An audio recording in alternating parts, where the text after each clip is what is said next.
Jai Hind to all. In lesson 6, class 11 biology, NCERT, anatomy of flowering plants. Today we will be discussing about the anatomy of dicotyledonous and monocotyledonous plants. So first of all, dicot root. We can see the dicot root, the outermost layer, epidermis, then few layers called the cortex, endodermis, pericycle, then the vascular region where you can see protoxylem, metaxylem, phloem, and in the center you can see pith. So let us discuss the various features. First is epidermis. It is a uniseriate outermost layer. Unicellular root hairs, they arise from some of the cells of the epidermis known as epiblema or rhizodermis or piliferous layer.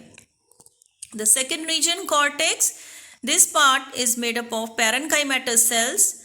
The cells of outer part of cortex are suberized in old root.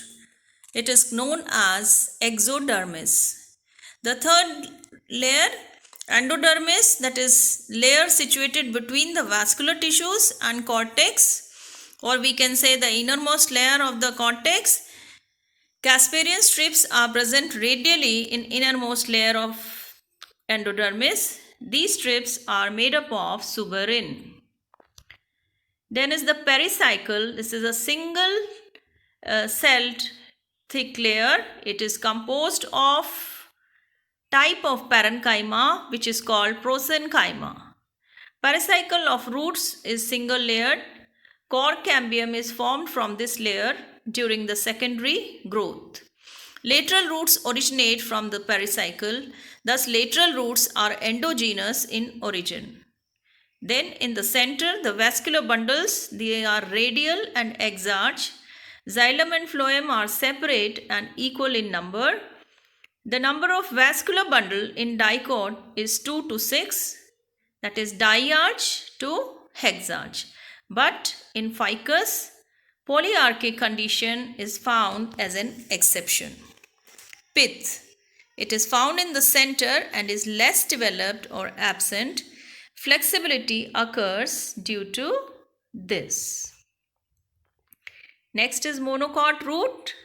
So we can see a monocot root over here. The outermost layer epidermis. Then there is the cortex region. Then you can see the endodermis, the pericycle, the vascular region having phloem, xylem, and in the center you can see pith. Monocot root. The internal structure of a typical monocot root is the same as dicot root, but the number of vascular bundle is more than 6 in monocot root, but exceptionally the number of vascular bundle in onion is 2 to 6. In monocot root, pith is well developed. So we can differentiate between dicot root and monocot root. So what are the differences? The differences, they are based on pericycle. In case of dicot root, pericycle gives rise to lateral roots, phallogen, and a part of vascular cambium. In monocot root, it gives rise to lateral roots only. Then vascular tissue, in dicot root, it is limited number of xylem and phloem strips, but monocot, more number of xylem and phloem strips, more than 6. Conjunctiva tissue, that is parenchymatous, its cells are differentiated into vascular cambium in dicot root. In monocot root, it is mostly sclerenchymatous, but sometimes parenchymatous. It is never differentiated into vascular cambium. Cambium, in case of dicot root, it appears as secondary meristem at the time of secondary growth. But in case of monocot root, the cambium is absent. So xylem, it is usually tetrarch, that is 2 to 4. And in case of monocot root, it is polyarch, that is more than 6. Then we come to the anatomy of dicot stem. Dicot stem, you can see a transverse section of dicot stem and a part of that transverse section which has been shown in a magnified view. The features of dicot stem: multicellular epidermal hairs are present. Then hypodermis is made up of collenchyma cells. Cortex is distinct, it is made up of parenchyma cells. Endodermis and pericycle are present. A large pith is present. Medullary rays between vascular bundles are present. Vascular bundles of definite number and of same size are arranged in concentric ring. The vascular bundles are conjoined, collateral and open. Then we find lysigenous cavity is absent. Secondary growth is present. Phloem parenchyma is present. Bundle sheath around the vascular bundle is absent. Then if we look at the anatomy of monocot stem, you can see the vascular bundles, many vascular bundles are there and they are present everywhere in this section. So let us study the characteristic features of monocot stem. Epidermal hairs are absent. Hypodermis is made up of sclerenchyma cells. Cortex is not distinct, but instead ground tissue is present. Endodermis and pericycle are absent. Pith is usually absent. The medullary rays are absent. The vascular bundles are of different size and are found scattered in the ground tissue. The vascular bundles, they are conjoined, collateral and closed. Closed means cambium is not present. Lysigenous cavity is present in mature vascular bundles.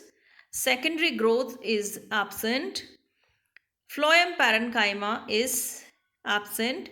Bundle sheath made up of sclerenchyma cells is present around the vascular bundles.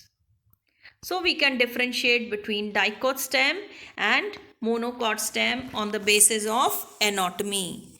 So what are the differences? If we look at the hypodermis, in case of dicot stem, it is collenchymatous made up of collenchyma cell. In monocot stem, it is sclerenchymatous made up of sclerenchyma cells. Ground tissue is differentiated into cortex, endodermis, pericycle and pith in case of dicot stem. But in monocot stem, there is no such differentiation. It is continuous mass of parenchyma. Starch sheath is present and medullary rays are present in case of dicot stem. Now if we compare the vascular bundles in dicot stem, they are collateral and open, that is cambium is present. In monocot stem, they are collateral and closed, that is cambium is absent. The vascular bundles are arranged in a ring in dicot stem. They are scattered in monocot stem. Because of the presence of cambium, that is open vascular bundles, secondary growth occurs, whereas secondary growth usually does not occur in case of monocot stem. So what we have learned from this anatomy, that monocotyledonous and dicotyledonous plants, they show marked variation in their internal structures.